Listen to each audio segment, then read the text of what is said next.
So welcome everybody, and welcome Elana Freeland.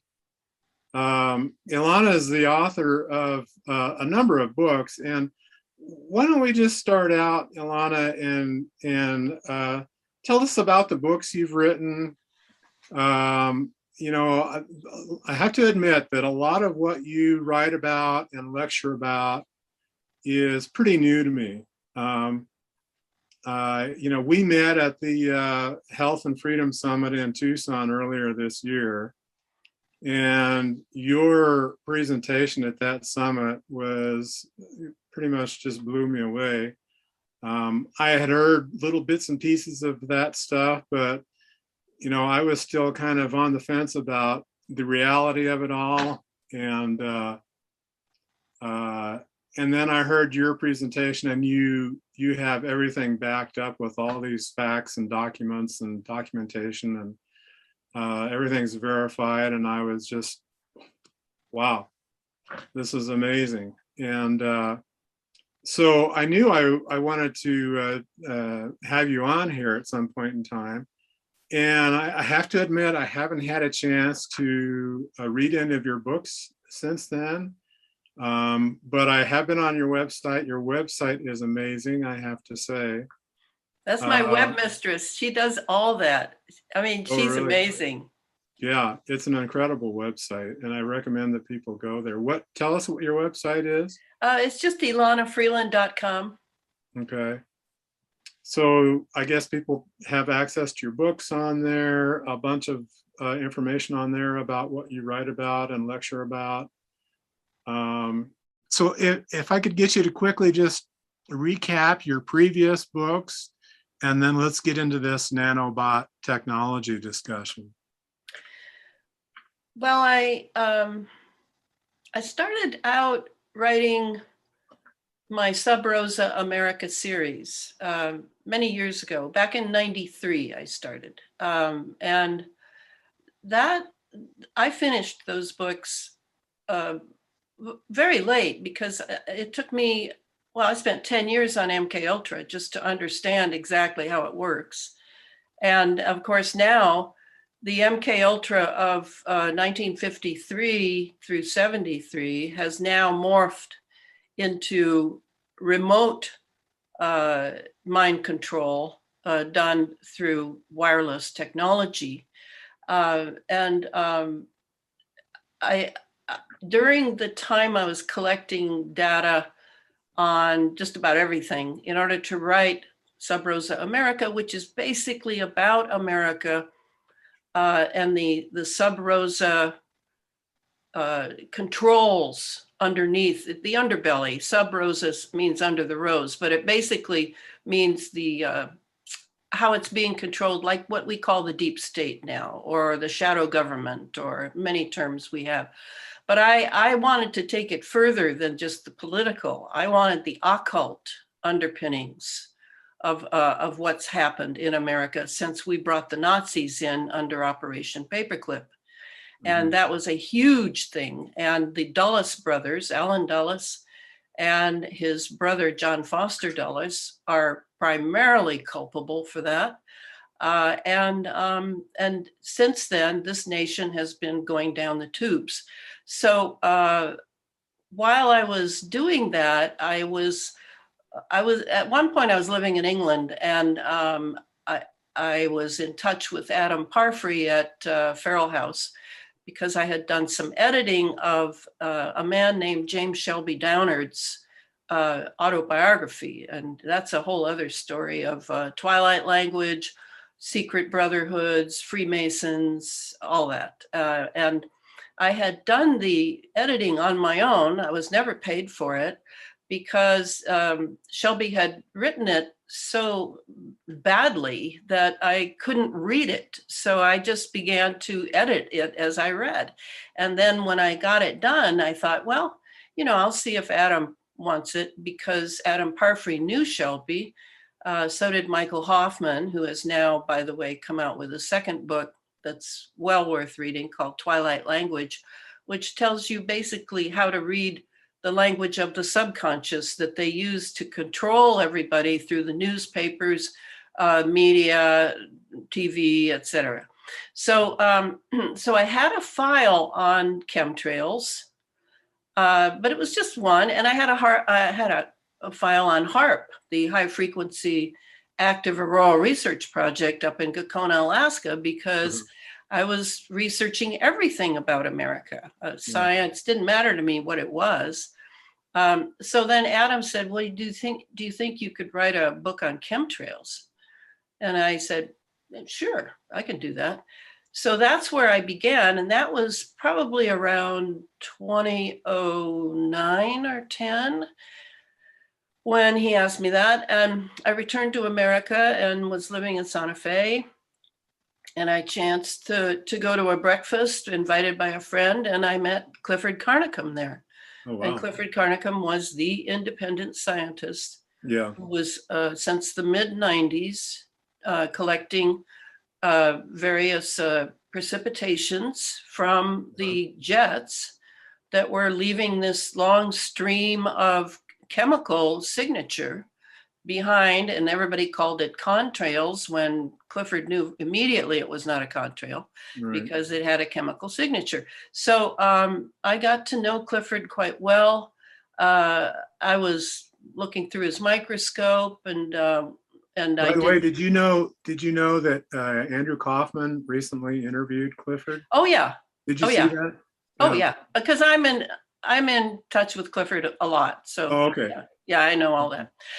So you know, when I did the red wine test, clean my teeth, then did the red wine, slosh it around in your mouth for 5 minutes, then spit it into a clean jar, and then let it settle, and then see if anything's moving.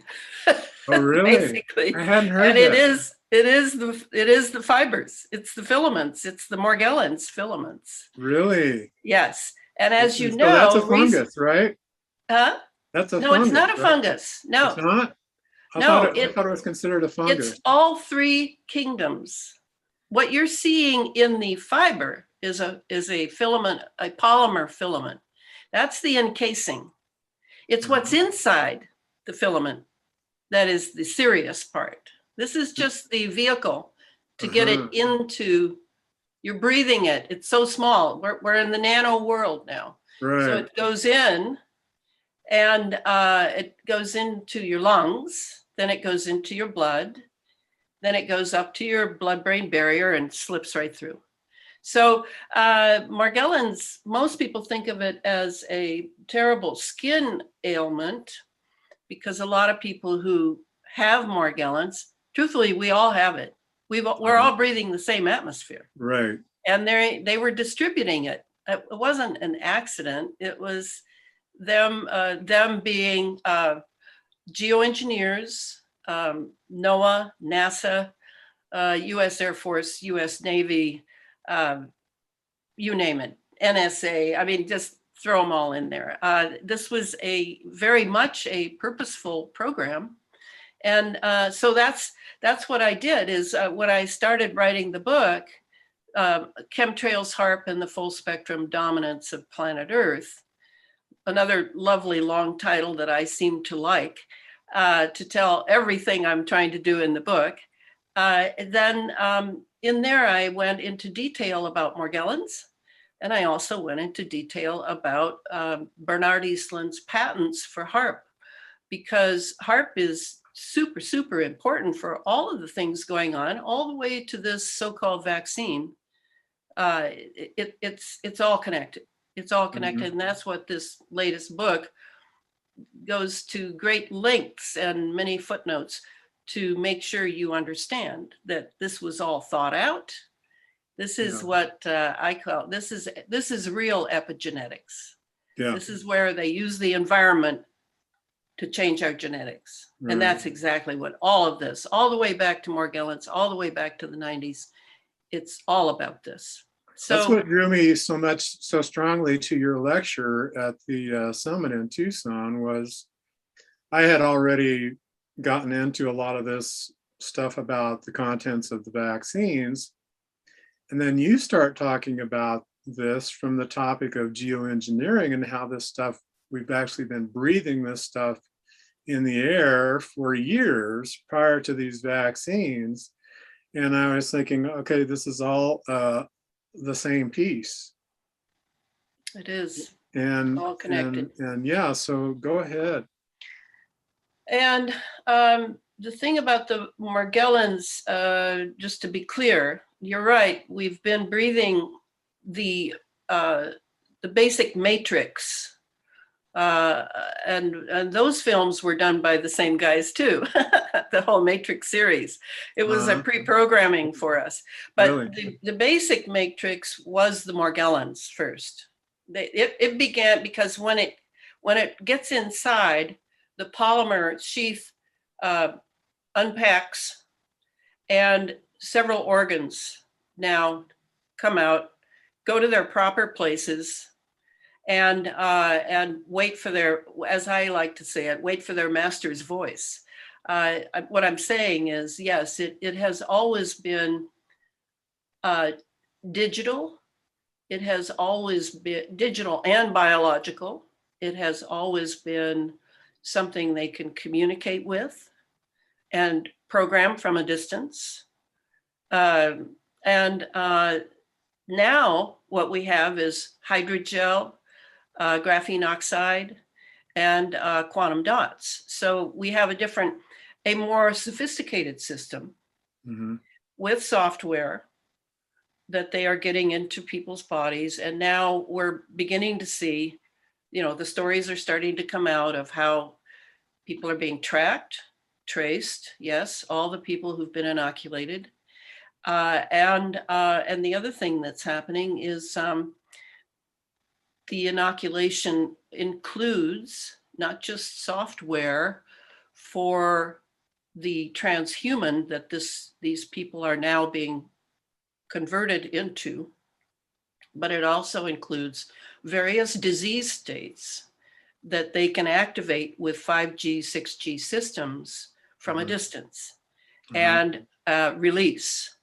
And so these people become purveyors of disease through the, not to blame these people, they are blameless in the sense that they don't know.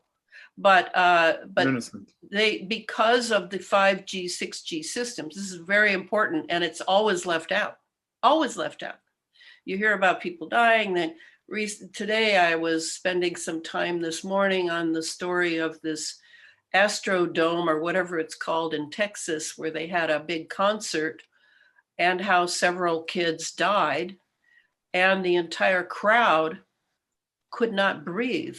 Well, could not breathe is a clear indication of the use of 5G because it moves at 60 gigahertz. And it's, right after the Wuhan event a couple of years ago, when people would bring up 5G, it was always dissed and taken down by YouTube, or the media would say, and the fact checkers, so-called fact checkers, who are not really fact checkers at all, would say, oh, this is nonsense, it's nonsense. Well, that's always your clue that you're on the right trail. So when I saw the Wuhan event of the people dropping like flies, whether they're actors or not, it really doesn't matter to me, because I knew what it was saying. It was an announcement of them turning their 5G on and sucking the oxygen straight out of all the cells in the body instantaneously. That's what it is. And so now, we have these kids going to concerts, probably smoking some pot, probably drinking some alcohol, all laid back. And now they're going to be hit. And that's what happened. Heart attacks, myocarditis, whatever you want to call it. Yeah, that's how it's going to work. So this is definitely a control, a civilian control mechanism to be also used in the military. as a Yeah. weapon. And that's Well, kind of how this book tells you all about these technologies. It's like a handbook. Yeah, I tell you about everything because I've pretty much studied all of it. yeah. And so that you can prepare yourself for this control mechanism that whether or not this particular vaccine goes away, the 5G won't go away. Right. The 6G won't go away. And the So, particles so are there in will you. be plenty of diseases that will be called forth for big pharma profits, yes, but it's also very interesting to what I call the satanic element of the military, they don't care how you succeed. It's, there is no honor anymore in that. So they want it to weaponize all civilian technology, and they call it dual use. It's a dual use technology. You can use it for the military, for military operations. You can use it for civilian operations. And the line between the two is completely erased now. Yeah. So, and anyway, you get the picture. Right. And so I feel very good about this book. And it was a lot of work. It was a lot more work than I thought it would be. And it has turned out very well. And now I'm in the phase of making sure that people know it exists, because I'm always kept marginalized. I'm always marginalized. And being female also, and not having a PhD in physics or something. Yeah. But I think not having the PhD probably is keeping me alive longer. Yeah. Because if I had the PhD, I think I would have a lot of trouble. Yeah. Yeah. And I think there's a certain amount of freedom that comes by not having that PhD affiliated with your name. Oh, absolutely. I am so glad. I mean, I've been offered things to do PhD program. Oh, I am so glad I didn't, because it's all conditioning. It's all programming. Yeah. And then you have to deprogram yourself from that when you get out so you can think originally. So I don't have those things holding me back. Right. And I must admit, no offense if you have one, but talking to PhDs is usually incredibly boring for me, because they are just following a sort of rote thing of looking intelligent, and they're very proud of themselves. I don't know why. I wouldn't be proud if I were programmed. If I went to med school, why would I be proud of medical training? It's all programming. Yeah. It's Well, run by the AMA.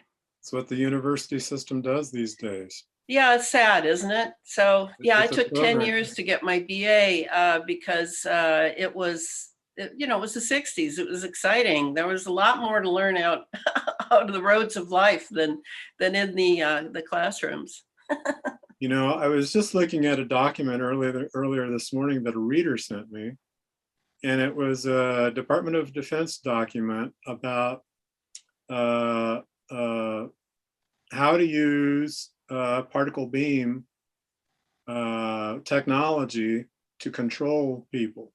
Control their minds. A legitimate Department of Defense document. I'll probably link it in an upcoming. Oh, that's old school for me. I've I got know all it those is. documents. It's I've new got all stuff for that me. stuff. Like I said, I've just come to a lot of this recently. Well, and it's exciting, and I don't want to take away your excitement or my praise of you for doing this, because just because I've been in it for 40 or 50 years now, and being a 60s person, we were all aware of the CIA needing to be completely dissolved. We all knew that in the late 60s. We knew that they had been involved in the death of the three kings, I call it, Kennedy, King, and Kennedy. They had devastated my generation. They devastated us. They put bad drugs in the streets. They made kids die. This was COINTELPRO CIA style, because the CIA has always been domestic. It's never been international only. Come on, give me a break. It's always been running the show here. The CIA was started by Reinhard Gehlen, organized it. He was a Nazi. He was an SS. I mean, it's like, wake up, America. We lost this country a long time ago, and I tried for years to get us to come back. But I'm sure that, I was pretty ineffectual myself. I had a lot of things to resolve in my life, and to direct my intellect in the proper channels and all that. So it's a process. And so the problem now for like PhDs, medical doctors, all the institutionally trained people, is the institution. The institution is the problem. Yeah. Because they're all fallen. They're all fallen, like fallen angels. There was a time when institutions could really help things along, and but that's all long gone, long gone. So now we have to be able to go our path, do our work, share where we can, not look for praise from the people who have created the problem. Why would I want their praise? I mean, I love this phrase. Let's see. I say it in the book. We cannot solve our problems with the same thinking that created them. Einstein. No, he really didn't say that. I did he looked not that say up too. It really wasn't him. Everybody attributes everything that sounds really good to Einstein. No, he didn't say it. I don't know who did, actually. Nobody does. Or it's a good saying, nevertheless. It's very good. And it's true. It's true. Yeah. So that's what I try to practice as I'm writing this book is, okay, I have footnotes because I know people might want to research some of the things I'm saying. Some of the things I'm saying are shocking, and they might want to go and look at that. But basically, I tried to write the book from the idea of a different way of thinking. And so, for example, I include the occult. I include the fact that I have an essay under mindsets. I have this appendix that I think everybody should read first, which has several different topics. It's like things that are going on that you don't know might be affecting your thinking. And the very first one is Satanism in the military. I mean, I have to tell people that, it's very well documented, and it's really a huge problem. I'm sure that the white hat kind of military guys know very well what I'm talking about. But anyway, I just to give people a heads up, nothing too long. Just, hey, here's what happened, and this guy was involved in that, and this particular white paper that the military financed is what they're doing now, and that sort of thing. It seems to be embedded in the bureaucracy also, in the government bureaucracy. What about Satanism? It? Oh, I think it's everywhere now. Satanism is having a renaissance. Oh, yeah. Because the programming, they're pulsing frequencies that can control the behavior, the thinking, the feeling of all people who don't have an inner life, in my opinion. Yeah. Well, I mean, even if you consider voodoo, the dark part of voodoo as being Satanism, I mean, the whole vaccine program just seems like a big dark voodoo magic show. These are practicing Satanists who are at the top of that food chain called the global elite. Yes, they are practicing Satanists. And Satanism is not like a Halloween, ooh, no, it's a religion. It's a total religion. It's very old. And people need to realize that it's very powerful, very powerful. It has a lot of money. It's running a lot of our institutions, National Institutes of Health. Oh yeah. Tony Fauci. Oh yeah. Yeah, these people are being run. Maybe they're being blackmailed and they don't sit around thinking of, Satan with horns or anything. That's not Satanism. Satanism is really, if I were to give it a word, it would be the word I have for evil, which is anti-human. They hate humans. And that there might be an entity that is connected to them, I don't think for another Steiner person that would be shocking, because Steiner is all about the entities, that everything is full of entities here. It's just that our perception, if you look at the electromagnetic spectrum, it's very narrow for what we can see, we can experience with our five senses. It's very narrow. There's a reason for that. It's to protect us while we develop. But now the laptop boys and the guys that run them have opened those gates through CERN. CERN opened massive gates to quantum dimensions. Quantum dimensions were flooded with entities. However you want to look at it. I mean, that's what I'm saying in the book is, you know, people think, oh, Elana, you're so good with technology. Yeah, I am, because the devil's in the details. Yeah. And you need to know how the devil is operating so you can protect yourself and your loved ones, and can understand why your culture is in shambles now. Absolute shambles. So let's go to the nanotechnology, because that has to do with this. That has to do with exactly what I'm talking about. Nanotechnology. You know, when I wrote the first book, I knew about nanotechnology, but I didn't know much. And I didn't understand how pivotal it was to everything I was writing. And then the second book, I understand it better. I understood that that everything they're dumping on us is in a nano size, and a nano is 1/1000th of a meter. And the other important thing to know is that nanobots or nano particles or nanotechnology, any of these things, they're all kind of different, but they only operate together. You can't, a nano on its own doesn't exist really. First of all, they self-replicate super fast, and they love acidic environments. They love electromagnetism. And so these are things that to my mind, we're all going to have to get to know nanos.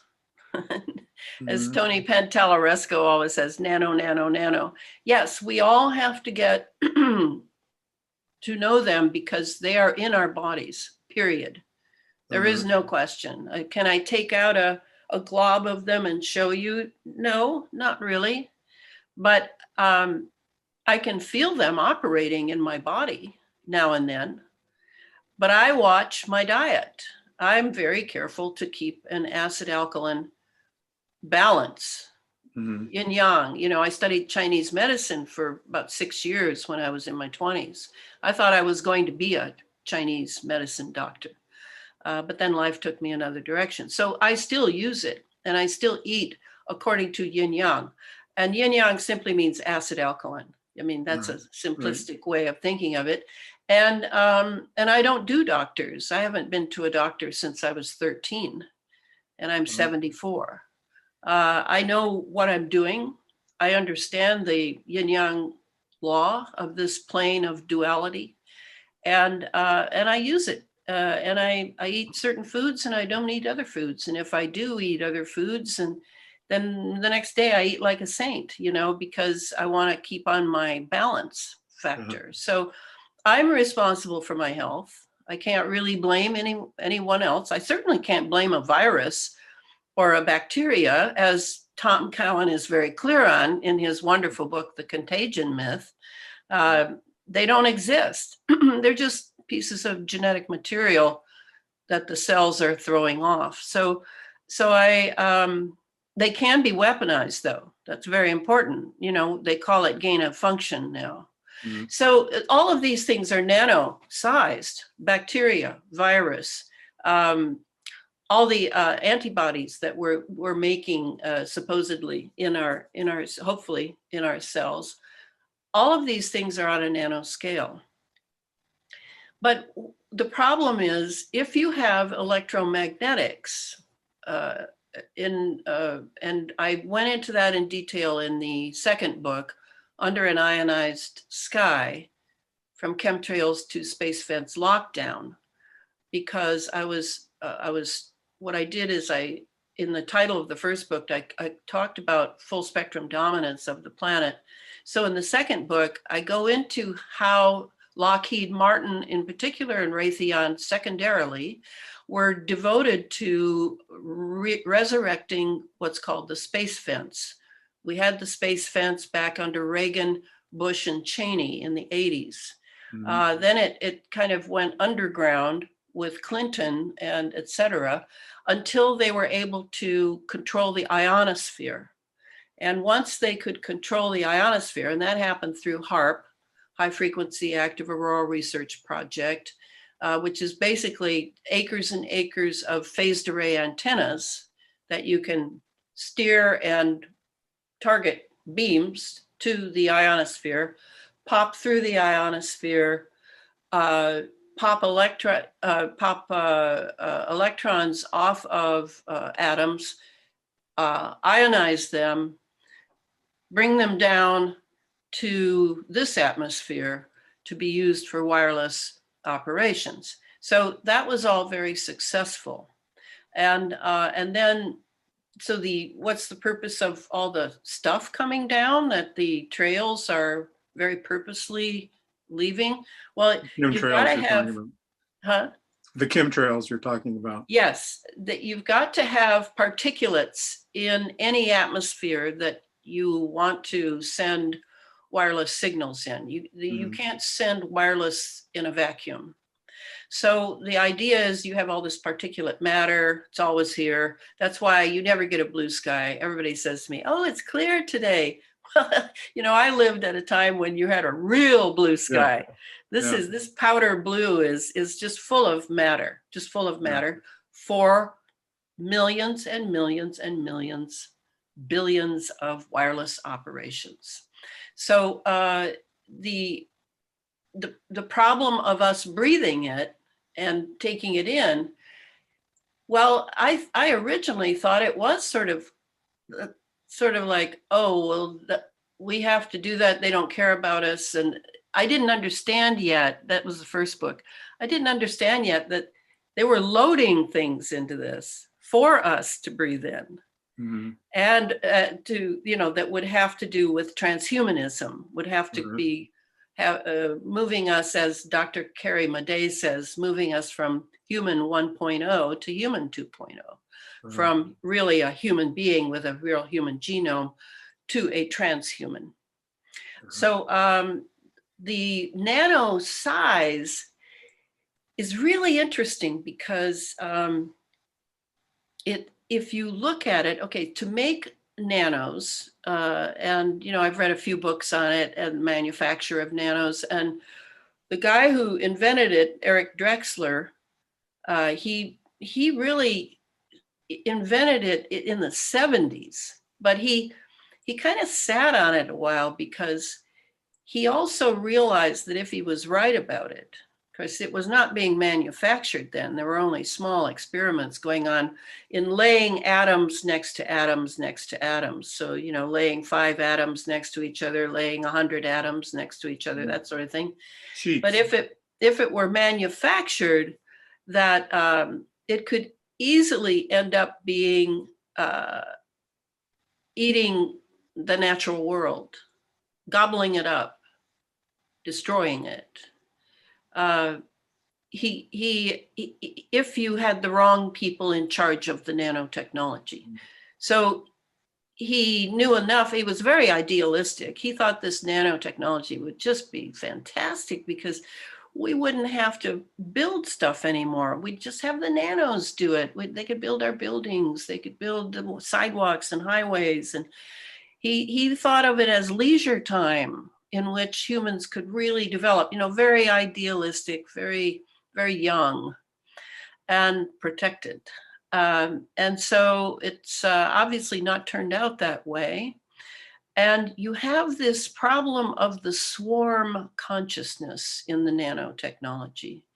And what I mean by that is they're individually, they have no consciousness. They're just a material item, and they are material. They're made of atoms. But when you have No them in a, spirit. no, right, no spirit. No But when spirit. you have them in a swarm, they do have a consciousness. They do have a consciousness. And that How consciousness, evolved is it? huh? How evolved is it? I don't know if it can run itself, but I know that it can be run remotely because I've seen it do it in the California fires. That's Yeah, I what think that's about as far as it goes, though, isn't it? Is to be able to. I don't know. It's pretty Believe much me. at the whims of some No, foreign no, no, control. no. No. Don't even think that. Why? Because it's almost from a quantum dimension. It's Uh-oh. from another dimension. And those quantum dimensions are not inert. Just remember, you know, don't feel safe very fast because we're not. This is a big deal. And where you could see how they go, and they were being run by what I call the laptop boys, there's no question, was in the Paradise, California fires. There's really good footage of how the fires were burning, if you remember, burning Yeah. this house, but not this house, Mm. not burning any of the trees, igniting this car, but not this one. So obviously there was some sort of manipulation going on.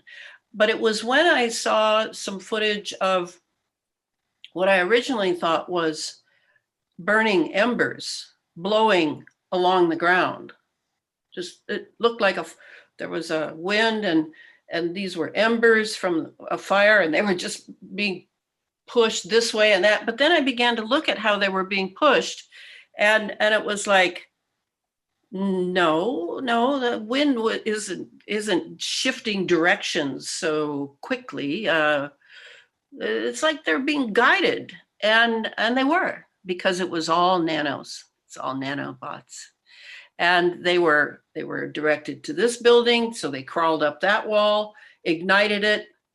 Some others went on down further and went to another building, crawled up the wall, ignited it. I was watching nano swarms, and if they were inert, you couldn't program them to go here and there from a distance. Mhm. And they were following directions. And then Jamie Lee, his handle is A Plain Truth. Jamie Lee did over 100 videos on the Paradise Fires called Paradise Lost. Number 51 of his videos is really, to me, my favorite, because he has with him an anonymous nano materials scientist who's directing you to watch and talking about nanotechnology.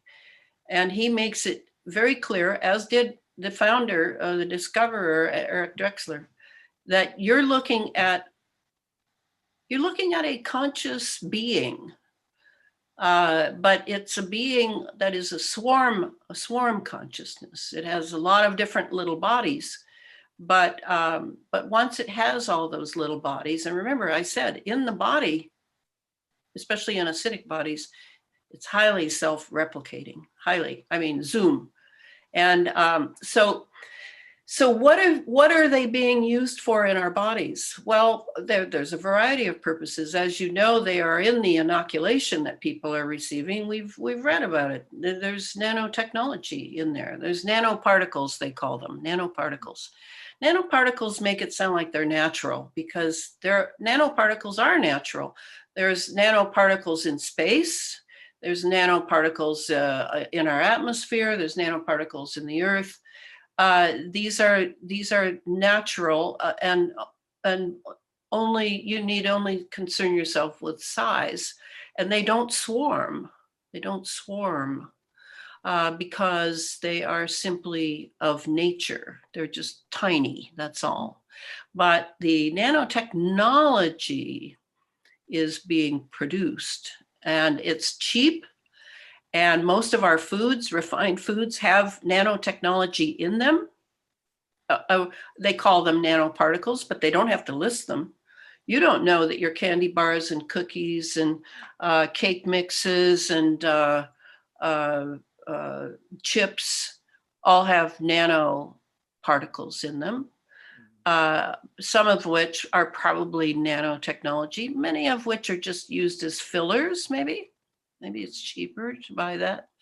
But once they get in your body, then if there are nanotechnology, nanoparticles in your body, they'll commandeer these nanoparticles, just like an army that needs soldiers and is going across the country looking for men that have nothing to do, or maybe they have something to do and they're taken anyway, and put into and conscripted into that army. So it's not okay to be eating nanoparticles, is what I'm saying. Yeah. Can I jump in here real quick? Yeah. On that food topic, I heard somewhere along the way that as a biodynamic farmer, I've always been a proponent of not washing my fruits and vegetables that I take from my garden, because I like to get the beneficial microorganisms that nature has put on those foods, and because it helps with my microbiome. But now I'm hearing that maybe no, you should be washing them. Should be washed. Yeah, but the washing won't necessarily remove them. Really? We're on an atomic. In the tissue, or are they on the surface, or is it both? They're in the whole thing. Okay. Whether you're organic or not. See, but it's still better to eat organic, right? Because genetically modified, what don't people get about that term? GMOs. GMOs are genetically modified. Does that sound like it's good for a natural nutrition? No. That's what the vaccines are. But on the other hand, people still have microwave ovens, which have, a gyrotron in them, and it's a weapon system. I don't know. What are people not hearing here? So even though you wash your vegetables organically, biodynamically grown, and you're still taking in some, you're breathing a heck of a lot more. Uh-huh. You're breathing them every day. And that's why in figuring out our relationship, and this is where I wanted to get, our relationship with the nanotechnology, we have at least two arenas of challenge. One is the guys running the wireless 5G, 6G technology that can do what they want with you as far as electromagnetics go. And now we've got all the satellites up, we're sandwiched between. This is the space fence lockdown that I was talking about. This is how it works. The other problem, they're activating the nanobots in our body. Oh yes, and programming them. And programming them, yeah. So whatever they put into the inoculation is a new component that they need for this. At least I think so. A new component they need for this entire thing, and it may simply be in concert with what we now know, where you have to have a vaccine passport, and if you are not inoculated, you will not be allowed into like this concert that I read about. You had to have 2 jabs or a negative result. Well, the negative PCR has nothing to do with testing you. It has everything to do with putting something in you. And my guess is they're putting the software in you with the swabs. They're doing it with the masks. Yeah. They're doing it 6 ways to Sunday. They're also doing gene sampling when they put the swabs up there. That doesn't, I don't think that's a big deal. They've got our genetics. Yeah. They've got them. How many people haven't gone to doctors? Well, just about everybody in America goes to doctors. And they're going to do a gene sampling there. Your saliva, your blood, They're drawing all that stuff all the time. I think they've already got it. I think it's about putting something in you, not about taking something out. Uh-huh. And I think that might even be a disinformation platform going on. So anyway, if we're looking at our relationship with, we have the two challenges. Let me finish that first. The one is the remote control guys who are using 5, 6G to run their nanos in us. And the other one is how we're going to do maintenance when every day we're breathing trillions of them in. And a lot of them are nanosensors. A lot of them are sensors because the military it has a deal with commercial airlines that anyone up there at the 35,000, 42,000 range there is a system, a supplementary system. We used to wonder, we in the anti-geoengineering movement used to wonder, is it just in the fuel that the nanos are, or is there a supplementary? Well, now I know there's a supplementary system, and that can be turned on either by the pilot or it's being turned on from the ground. And my guess is the ground, because if they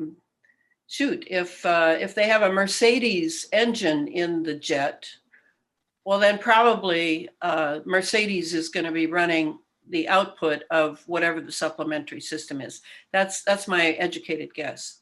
Mm-hmm. So that's coming down. We're breathing it. What's our maintenance plan here? We're not going to be able to just do a heavy metal detox, which is a good idea, but it's not going to take care of more than whatever you've got today. Uh-huh. You're going to be breathing more of it tomorrow. So we have to have a system by which we're really not going to doctors and getting just drugs and the usual medical industry stuff, but we have a self-maintenance program. And that's what a lot of us are working on now. And I mentioned Tony Pantalaresco's name. Tony has been pursuing this single-mindedly for over 10 years now, of how to get, first of all, the nanotechnology out of our bodies, including the Morgellons, because Morgellons is nanotechnology, mm-hmm. And how to get the heavy metals out of our bodies, and blah, blah, blah. And he's come up with some really good maintenance tools, one of which I do. In fact, I do two of them. He has the ionized foot bath, where you are literally pulling them out through your feet, which is a good mm-hmm. idea, because the feet are walking on the earth, which has to do with the geomagnetic field of mm-hmm. the earth, which is very strong by the feet. So the nanos will definitely be drawn to being in the feet big time, because mm-hmm. I told you, they love that. They love electromagnetism. They love magnetism. So that's one of Tony's remedies. He has another one called the triangle, where you make a triangle, and he shows you how to do it, or he can make it for money. And then you then get inside the bath, which is the one I do, where you have a mildly electrolytic bath of baking soda, Epsom salt, sea salt, and borax. The borax is to open the biofilm on your skin that you don't even know you have, but you have it, believe me, that's clogging all your pores, so that you can be a little cooker inside of all this technology that's been put in you. The biofilm is coming from up there as well. And then the borax will break through it and your pores can breathe again, and let out some of the nanotechnology. Anyway, with the triangle, you get in the bath, the electrolytic bath, and now you put the triangle, make a little electromagnetic field over a certain area of your body. Perhaps you're having, stomach problems or whatever, or having no problems. You just want to see how it works. And then that will really increase the level by which these nanobots are exuded. You won't necessarily see them, but you could see them a little if you turn the lights off in the bathroom and have a good flashlight. you'll see a scum form on the top of the water. Uh-huh. And you'll see that it sort of seems to be moving. If you have if you've done the bath and the triangle a few times, you get it going, you get this whole thing going, you'll be able to see nanos in swarms. So okay, that's that. Then there's the other part of this, which is my idea, and I don't know if anyone else has the idea, but I have it. What if they are conscious to a less evolved way with swarm? Swarm to me in Steiner language means group soul. They have a group soul. And the more that they create of themselves, the more of the group soul they have. I mean, that makes sense, doesn't it? You're going to get them to make a building. You can have a whole building made of nanos, and they will hold that structure forever. It'll be hard to destroy. So they have to have something other than just matter. They have a group soul. Let's assume they have a group soul. Okay, so they're in my body, and the laptop boys can manipulate them from a distance if they want to get me, if they want to radiate me or target me in any way. Well, what if I develop a relationship with my nano kingdom in my body? Mm-hmm. And I am a much more conscious being than they are. I'm under no doubt about that. And I don't mean just because I'm human. I mean because of the kind of human I am. And therefore, I develop a relationship with them. I don't hate them. They're just man-created, what the patents are calling inorganic life. That's the name of this. You can find the patents, inorganic life, which sounds like an oxymoron, but isn't. Okay, so I then begin to direct my nano kingdom. And then at that point, I'm sort of taking on the laptop boys as well, but I feel that the intimacy of my body and my blood and my genetics and my everything here is much more powerful than their relationship through their computer with this kingdom. So it's an idea I have, and I'm sort of working on it, and I sort of have had some, what I think is success, because I had a swollen left foot that I think was very nanoed up, was like maybe a smart city for nanos or something. And I concentrated on that foot, on that smart city of nanos. And, and I put different salves on, and I have some wonderful cedar oil from Russia, and just some love and TLC, and going into that so that I could see a way to be cognizant of that foot. And then the swelling went away. Yeah, and it definitely felt that, because I don't feel, when I do feel them, I immediately put my hand on that area. And what I usually feel is sort of a pinching feeling of like one biting me or something. And I put my hand on and I pretty much bless them. Yeah. And then, everything's fine. So anyway, I'm working on that. That's my radical idea of consciousness. Yeah, I while you're talking about that, it made me think about the fact that we have these electrical aspects of our body, and there's the calcium ion channel, which uses a voltage regulated voltage gate, to function. And I mean, that happens millions of times in our body throughout the day. And it makes me wonder how much, number one, how much interference these nanoparticles play in that. And that there again, that's not the material realm, that's that other realm, the etheric realm. But then is there some way we could like you were talking about with your foot, where we could manage that Mhm. and overcome it and control it instead of letting some external force do that. Oh, yeah, I Um, think so. I and think so. maybe even, external, some sort of external force that we're using ourselves, like maybe running a current, some sort of a special current that can Oh, well, that's, manipulate these things in a more positive way that improves our health instead of making us sick. I don't know. I'm well, just no, thinking off the top of my you're head. right on. That's spot on, because you need to look at Tony Pantalleresco's site. He's doing that as well. I mean, you could use ultrasound, uh, Rife machines. He's using magnetism. Uh, I think magnetism is the most powerful. Uh-huh. But you really have to see what he's doing. He has a huge workshop that looks very messy to me, but I'm sure he knows where everything is. And he's, Did he do a couple of videos where he built those yes, baths for your yes, feet and he ran the current with the mix you were talking about? I saw that. yeah. I saw that He's sometime. quite a character, but he really knows his stuff.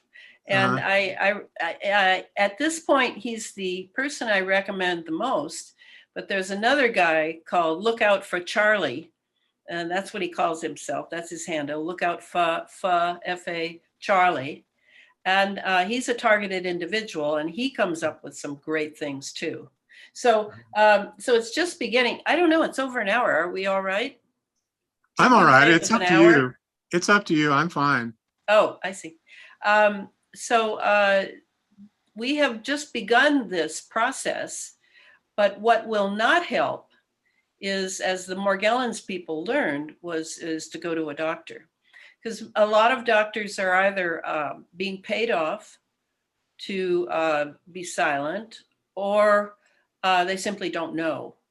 And they were, what was it they were calling, the Morgellons people? They were sending them down to the psych ward, saying that they had delusional parasitosis, and they wouldn't even draw um, a specimen from the sores these people had. And now the CDC has at least said that Morgellons is an actual condition. But how do they define it? As a skin ailment. When Clifford Carnicom is very clear, and this has really come to my mind so much lately because of this latest version of the same sort of technology of what's called scaffolding or lattice work. It's making a neural network in our bodies, this hydrogel, graphene oxide, and as Morgellons did. I mean, they're all sort of doing the same thing, making a network inside of us. Clifford made it very clear that this is a blood ailment. This is an assault on the human blood, and animals. Animals have it. Animals are subject to it too. We have the iron-rich red blood cells, and that's it's key to understand it's a blood condition and a blood assault, and that I'm very clear on that in the book. So that idea that it has to do with the blood, again, we're back to eating, where a lot of people don't seem to really care what they eat. And a lot of people are what? Since this lockdown, oh, they're eating out. They're eating out. They're Yeah. eating GMO foods in restaurants, Yeah. trying to cut costs. Processed foods with all the Processed foods. yeah. And hardly anyone knows how to cook anymore. And for me, I feel so fortunate. I was in the 60s generation. We were all very much into organic and cooking and preparing food with consciousness. And, that was just how you did it. You didn't, Yeah. It wasn't a trip. It wasn't some weird trip. No, that's how you did it. Yeah. And now we're back on that. And of course, my immune system, from years of eating organic and eating macrobiotics, I have an immune system like very powerful, and I'm sure you do too, eating organic. So the immune system is actually, I now believe, a spiritual component. As Tom Cowan said, there is no real immune system. It's not a system. No, it's a function. And an anthroposophist gave me this idea, a man who teaches at the Portland Waldorf High School, teaches science. He said that the immune system is actually subject to the higher self. And I think, what Rudolf Steiner calls the I. And I think he's right. I think it is, and because I prove in the book beyond the shadow of a doubt, and I keep saying it, proving that the immune system of the human being has been under assault now for at least the 2 decades I'm covering regarding the geoengineering, but longer, pollution, all of this. It's all about wearing down the immune system so that you can make a cyborg type of human hybrid. And that's kind of where we're at now, I think. Yeah. Yeah, I think vaccines have played a big role in that as well. Oh, yeah. Oh, and just think of what we do to infants. I mean, I didn't vaccinate my children, and I think my uncle, who was an OB-GYN, I think he called me a murderer for not doing that. Yeah. Yeah. And vaccines have been around for 120 years. Yeah. Not longer. Yeah. The last vaccine I had, I think I was in the 50s. I think I was 5 years old. And that was the last one I had. So anyway, no, I don't want to go on much longer. I think I've given you a good idea. Let's do this first. The first part of the book, the first couple hundred pages, I'm going into geoengineering, all the different aspects of geoengineering that it's involved in space, around the planet, on the planet. And I do that to show that how, and I correlate it with how it's been used for the synthetic biology. And in chapter 2, I think I entitled it something like the 3 primary delivery systems. And that would be the chemical trails, the GMO foods, and the vaccinations. These are the 3 major delivery systems to transmute the human genome into that of a transhuman. Because I might add a 4th. I think there might be a 4th one. I think, in fact, the article I just posted yesterday focuses on shedding, the shedding that's occurring from the vaccinated to the unvaccinated. Yeah, but the shedding it's actually documented. There's a document that was put out in August of 2015 by the FDA under the HHS department, the Secretary of Health and Human Resources, warning vax makers who were working on mRNA technology back in 2015 to be aware of the fact that shedding occurs from mRNA tech vaccines.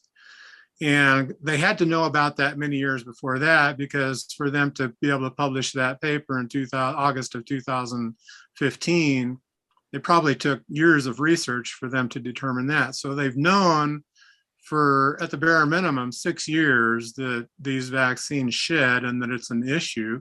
And if you look at Pfizer's paper, I know definitely Pfizer's paper about their product, their COVID jab, definitely warned their test subjects in particular in the early phases of when they were doing the trials, that they should not have sex or have any close relationship with anybody for 2 weeks after having the jab. Right. Because they didn't say, I don't think they used shedding, the terminology shedding in their papers at that time, but it does indicate that they were concerned about this being something being passed from the vaccinated person to the unvaccinated person. Yeah, the problem with the shedding idea, and I'm not saying there's not some sort of shedding, but as to what it is, I think if we could include the wireless technology aspect, then it would make more sense to me. Yeah. Because if someone is shedding, my guess is that, see, I know it's not molecular. I know that whatever's happening is not molecular. It's synthetic. It's completely synthetic. And the synthetic is run by 5G, 6G, always. Mhm. So if we added 5G, 6G in there as being activating the shedding of someone vaccinated to the people in his or her household, then we would have something. But that's pretty recent. And what all I'm doing is going over the last 20 years, the three majors. But I think you're right that there are going to be many other ways of doing this, because they're just getting started. Yeah. Mhm. Yeah. So yeah. Good point. Listen, Good point. that's probably a good place to wrap this up. Yeah. But let me finish telling you the other parts of the book. So the second part of the book, just briefly, is the smart city, smart hospital. And I tell you every machine that you may encounter in a hospital, and I explain to you why it's dual use and basically a weapon system. Okay. Going to a hospital is a very dangerous undertaking. People are fools who go to the hospital. Doctors are almost, I have to say the same thing about them. There are some good doctors, as we know, waking up doctors, I call them. And then the third part of the book is completely about the genetics and the inoculations that we're now seeing. And that's it. That's the book, pretty much. Yeah. That should be a really interesting read. I think anybody listening to this conversation this morning will be interested in pursuing that. I have a lot of readers who are actually more well versed on this topic than I am. I haven't heard any of my readers mention your name, so hopefully this will expose you to a bunch of new people. Yeah. So the idea is, it's a long book, but it is important to understand the technology. We can't afford to be ignorant now, because it's inside us. We're intimately involved in it now. You see what I mean? Oh, yeah. Yeah. Well, thanks for all the hard work you do and the research, and thanks for coming on and talking with me this morning. So people can get should I say where they could get please, that's just what I was going to ask you to do. Okay, so the usual evil Amazon, and then you could get it through your bookstore. You can have your bookstore order it from their distributors. It's well abroad now. It's out there somewhere. And if you want a color edition, there are 60 illustrations in the book, but because of the cost being prohibitive, if I do mass distribution in color, it costs about $75 per book. The color edition can be gotten through the Rudolf Steiner bookstore in Seattle, Washington. That's the name of it, Rudolf Steiner bookstore. He has volunteered to carry the color edition and to do the mailing and all that for people who want a color edition. There are really only a few photographs of the 60 that you're definitely missing out without color. The rest of them can pretty much pass for information. But anyway, that's the way we had to do it. Okay. And then my site, elanafreeland.com. elanafreeland.com. Yep, they can get it there, and that's it. And I definitely recommend people to go to your site just because it's so amazing. I really enjoy your site. She's so talented. Incredible. She's so talented. Yeah. So, all right, Elana, thanks a lot for coming on, and I hope we get to do this again sometime. Yeah, thank you. Thank you for having me. Take care. Bye.